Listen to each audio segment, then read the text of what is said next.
guys, welcome back to the channel, and today we're going to be reading Whatever After Beauty Queen Chapter 4, Not So Nice to Meet You. Crunch. We land with a thud on grass and twigs and leaves. Ouch.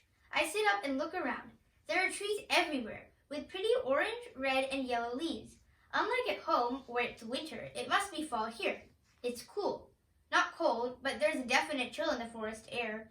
I spot Jonah standing beside a tree. He's not moving. Jonah, I ask, are you okay? He looks at me and shakes his head. I jump to my feet. What's wrong? What happened? Did you hurt yourself? He shakes his head again. Why aren't you talking then?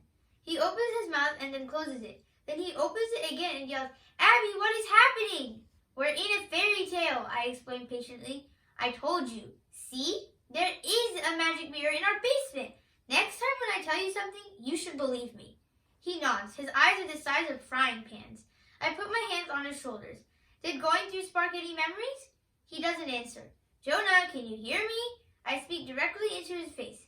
You didn't bang your head on your way in, did you? He shakes his head. Do you remember anything else? I ask. He shakes his head again. Crumbs, I say. Well, hopefully something here will make you remember. Jonah twists and chews on his lips. But, what, how, where are we? In a fairy tale, I say again. We just have to figure out which one. Let's see. We're in a forest. That's a clue. But lots of fairy tales take places in forests. Maybe we're in Hansel and Gretel? Jonah stops chewing his lips and licks them. Is that the one with the house made of candy? Yes, exactly. Then I shoot him a sharp look. But, Jonah, if we are in Hansel and Gretel, you can't actually eat the house. I can't? No, if you eat the house, you'll upset the witch. That's what happened in the original story. Hansel and Gretel upset the witch, and then she tried to cook them. And we always have to try not to mess up the stories. How would I mess up a story? Jonah asks, leaning over to pick up a twig. I count the ways on my fingers. If you told Snow White not to eat the poison apple, you would mess up the story. If you wore your soccer cleats when you were climbing up Rapunzel's hair, you would mess up the story. He nods, his eyes still big. Okay. How do I explain the rest? Fairy tales are complicated, but sometimes we want to mess up the stories. If they have unhappy endings, like in The Little Mermaid. In the movie, she gets married, but in the real story, the Little Mermaid dies. Jonah gasps, horrified. I know. That's why we changed it. Anyway, we should get moving. What time does your watch say? I ask. He looks down at his bare arm. I'm not wearing my watch. What? Why not? I told you you need to wear your watch whenever we go through the mirror. Doesn't he listen to anything? But I didn't believe you, he cries. I groan.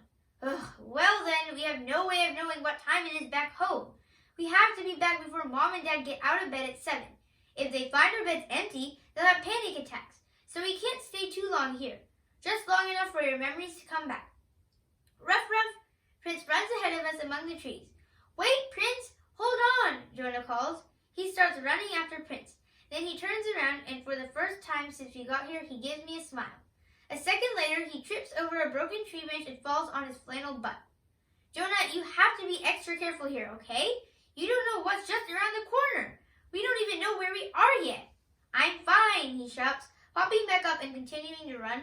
I follow him and Prince until we see a gap in the trees. Wow, Jonah says. Wow is right. In front of us is a huge, beautiful storybook castle. It's made of yellow stone and capped with a blue roof and pointy blue turrets, and it's even surrounded by a moat. The water is sparkly and multicolored, reflecting the autumn leaves around us. Hey, Abby, Jonah calls. Which fairy tale has a castle in it? A lot of them, I say. Does Jack and the Beanstalk have a castle? He asks. Yes, but I don't see a beanstalk, I say. Then I laugh. You always ask about Jack and the Beanstalk. I do? You do. Maybe we're in The Princess and the Pea, I say as all 3 of us walk across the drawbridge. That's the one where a princess has to feel a pea under 20 mattresses. But how could she feel a pea? Jonah asks. Wouldn't it get squished? It should have used a bowling ball. There's a large silver knocker in the center of the blue door. I lift it and let it bang. We wait. No one comes to get us. Hello, I call loudly. Anyone here? There's no answer. It looks deserted, Jonah says. Prince barks 3 times and then runs around the side of the castle. Wait, Prince, I call. We follow Prince and pass an open window. I peek inside. It's a big dining room. The table is set with fancy plates and all kinds of food. I hear a growl next to me, but it's not Prince. It's Jonah's stomach. I'm hungry, he says. Me too, I say. The food smells amazing, like fried onions and garlic and cheese. Jonah licks his lips again. Do you think it's for us? Why would it be for us? I ask. They're not expecting us. I don't know how fairy tale land works. He sticks his nose inside. Maybe they're serving french fries and ketchup. Let's keep looking, I say. We wind our way around together another bend and suddenly we're in a garden. A rose garden. Great. Just what I want to be reminded of. Roses. Big, blooming, gorgeous red roses. Prince dashes across the garden. Prince, careful! I don't want him digging everything up. Flowers, I hear Jonah say behind me. Perfect. Prince lowers his nose and starts zipping around. He better not touch anything. This one smells good, Jonah says. And this one. And this one. Ouch! I just cut my thumb on a thorn. He sticks his finger in his mouth and sucks on it. I hear a booming voice behind me. Where did you come from? I spin around.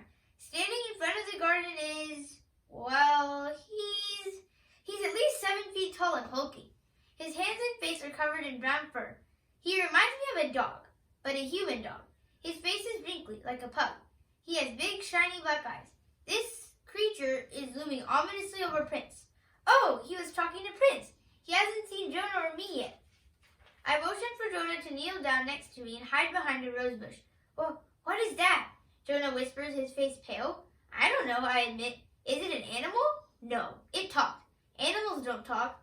Well, sometimes they do in fairy tale land. I notice that the thing is wearing black pants and a buttoned-up white shirt and a black jacket and a purple bow tie, but no shoes. Just furry feet. Huh? It comes to me. It's not a thing. It's not an animal. It's half animal, half man. It's a beast. It's the beast. We're in the story of Beauty and the Beast. Thanks for watching. Make sure to like and subscribe.